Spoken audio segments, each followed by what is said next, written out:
കുരങ്ങനുമായുള്ള അനുഭവം പങ്കുവച്ചിരിക്കുകയാണ് Sasi Tharoor M P. ഔദ്യോഗിക വസതിയിലെ പൂന്തോട്ടത്തിൽ ഇരിക്കുമ്പോഴാണ് തരൂരിന്റെ ദേഹത്തേക്ക് ഒരു കുരങ്ങൻ ചാടിക്കയറിയത്.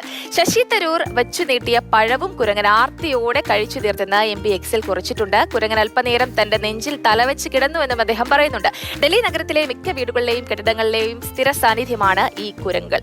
97 ലോധി എസ്റ്റേറ്റ് ആണ് ശശി തരൂരിന്റെ ഔദ്യോഗിക വസതി. അവിടെ ഇന്നലെ കേരള ലിറ്ററേച്ചർ ഫെസ്റ്റിവലിന്റെ ഒരു കർട്ടൻ റേസറുമായി ബന്ധപ്പെട്ട ചില പരിപാടികൾ നടക്കുന്നുണ്ട്. അതിന്റെ ഒരുക്കങ്ങൾ രാവിലെ തൊട്ട് തന്നെ നടക്കുന്നുണ്ടായിരുന്നു. അതെല്ലാം തന്നെ വീക്ഷിക്കാനും അതുപോലെ തന്നെ പത്രം വായിച്ചെല്ലാം തന്നെ അദ്ദേഹം ഇരിക്കുകയായിരുന്നു അദ്ദേഹത്തിന്റെ ഈ വീടിന്റെ തൊട്ട് പുറകുവശത്തിലുള്ള ഉദ്യാനത്തിൽ.